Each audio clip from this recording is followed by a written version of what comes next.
اول ټولو کې پهله د نعمت سبحان بھائی چمکني ټي وي ستاسو ډېره مننه چې تاسو موږ له د خبرو کولو موقع راکړه او دې نه پس بیا موږ افتخار بھائی سره هلال بھائی کوم چې چیرمین او وایس چیرمین دي د چمکني چمپیون لیګ دا دریم سیزن دی چې څنګه دا 2 سیزنه ډېر ښه احسن طریقې سره وشول نو زموږ هم دا خواهش هم دی دا کوشش هم دی چې دا دریم هم چې کوم ټورنمنټ دا دریم سیزن دی چې دا هم ډېرې ښه طریقې سره وشي ځکه چې زموږ په کلي کې نن سبا د ټورنمنټونه ډېر زیات بازونه جوړ شوي دي دا به زه په خپلو خبرو کې هم ویم چې لکه زد باز ته ضرورت نشته زه نن ټورنمنټ وکړم نو سبا بیا یاسر رئیس صاحب وایي زه کوم په درېیمه رشید رئیس صاحب وایي زه کوم نو دا خوند نه کوي بس په کال کې یو ټورنمنټ دوه پکاري دې نه مشران هم تنګ شي علاقې والا هم دې تنګ شي بیا مزه هم نه کوي او سپورټس کې موږ هر ځای کې ولاړ یو انشاءالله چې کوم ځای کې سم وي د سپورټس دپاره موږ هر ټایم حاضر یو ځکه چې د کومو کلو د کومو علاقو د سپورټس ګراونډونه آباد وي نو د هغې هسپتالونه ویران وي د ټولو نه مخکې خو چمکني ټي وي زنده‌باد نعمت سبحان پاینده آباد یقینا ستاینه ړومبی د ستاینې وړ ده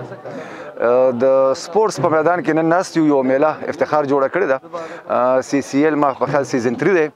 او په سیزن 3 کې ناست یو او دوه چې څنګه د مخکې ټورنمنټ وشوې هم ډېرې ښایسته وشوې څنګه که زمونږ دا نور وروڼه کوي عبدالله ولید کوي یا زمونږ نور کوم ملګري کوي نو دغه ټول د ستاینې وړ ځکه دي چې دا زمونږ د ځوان دپاره ښه سوچ لري دا زمونږ ځوان د کرکټ ګراونډ ته راولي سپورټس ته راولي نو د هر هغه ځوان به ستاینه کوو چې هغه دغه اکټیویټو کې حصه اخلي که څومره دوی سره نور ملګري دي چې د دوی دا کوم ټیمونه دي ولې یوازې یو کار هم په دنیا کې نه کېږي نو د دغه ټولو ستاینه کوو د ټولو لپاره دعاګانې هم کوو مالي جاني هر قسمه تعاون ته ورسره هم تیار یو ټول نه اول خو چمکني ټي وي ډېره مننه شکریه نعمت بھائی تاسو د هغه چمکني چې کوم چمپیونز لیګ دی هغې کوریج له رالی او موږ له موقع هم راکړه یقینا دا یو ډېر ښه اکټیویټي ده چې کوم دلته کې افتخار بھائی دی او د هغې ټیم ارینج کړې ده سی سی ایل چې سیزن 3 غالبا د دې نه مخکې هم چې کوم سیزن 1 2 شو هغې کې هم موږ شرکت کړی او انشاءالله ما دې ته هغه ټایم هم ویلي چې د سپورټس حوالې سره زموږ طرف نه څومره منډه تړئ انشاءالله موږ به تاسو سره په هر میدان کې ولاړ یو که د زموږ نور مشران دي څنګه شهرباز بھائی خبره وکړه څنګه ولی خان حاجي صاحب خبره وکړه چې موږ به دی هر قسمه ملاتړ کوو د خیره او چې څنګه ملک صاحب خپل خبرو کې مو وایي چې دې نه زد باس نه دي کول پکار جوړول پکار چونکې اکثر ټورنمنټ داسې وي چې چېرته یو وړوکې شانتې ماینر غلطي بیا ډېره مسله ته جوړوي نو چونکې سپورټس هم د سپورټس په شانتې اخیستل پکاري او دا انجوای کول پکاري ډېره ټوله پهله خو نعمت بھائی ستاسو شکریه ادا کوو څومره میلمانه زموږ راغلي دي کلاډان راغلي دي کراوډ راغلی د هغې ډېره شکریه چې په داسې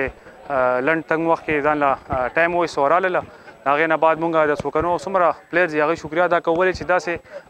اکټیویټیز ورته میلاویږي فزیکل اکټیویټیز دي نو دا د فیوچر دپاره زموږ د څوکنو دپاره ډېر قیمتي دي ولې چې نن سبا چې تاسو ته پته ده انسان ذهني ټینشن څومره یا داسې د دې نه علاوه چې څومره صحت مسلې دي بیماریانې زیاتې شوي دي نو هغې دپاره چې داسې فزیکل اکټیویټیز کې مطلب داسې حصه لې نو ډېر ښي نو که په هغې کې زموږ چې څومره د کلي سپورټسمینان دي هغوی چې څنګه دا اکټیویټیز ټورنمنټ یې ارګنایز کوي نو په هغې شکریه ادا کوو موږ د څومره ارګنایزران دي هغوی ټولو بله دا ورسره وینا ورسره کوو چې مطلب دا صحیح شي سپورټس کوئ خو سپورټس سره دیني تعلیم او دنیاوي تعلیم دواړه کوئ خپل 15 وخته موزو 10 کوئ ورسره قرآن مجید وایي تلاوت کوئ ورسره خپل ذکر اذکار کوئ خپل د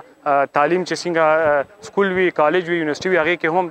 دغه پرفارمنس ورکوئ مطلب دا نه دی چې تاسو راځئ دا ټورنمنټس کې مطلب دا پارټیسپیشن کوئ ایکټیو یئ او په دنیاوي او په دیني تعلیم کې تاسو ایکټیو نه یئ نو زما ټول ته دا یو میسج دی څوکنو څومره نوجوانان دي سپورټسمینان دي هغې ته دا وینا کوم چې ځان په سپورټ سره ایکټیو ساتئ خو ورسره دنیاوي او دیني تعلیم سره هم ایکټیو ساتئ سی سی ایل جی د افتخار بھائی یو ډېر ښه چې کوم دی اقدام دی هغې ټورنمنټ دی دا دریم د هغې سیزن او ماشاءالله ډېر ښه ټورنمنټ یې ارګنایز کړی دی او د هلکانو ځوانانو دپاره چې کوم دی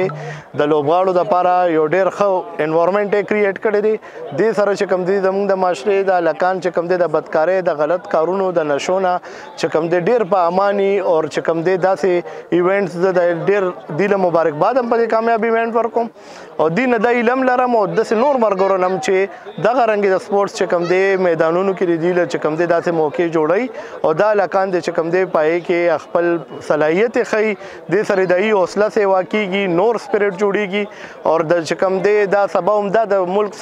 مستقبل دی دا بیا د ملک ښکلا ده همدغه ځوانان چې کوم دی بیا سبا د ملک باعث فخر جوړیږي.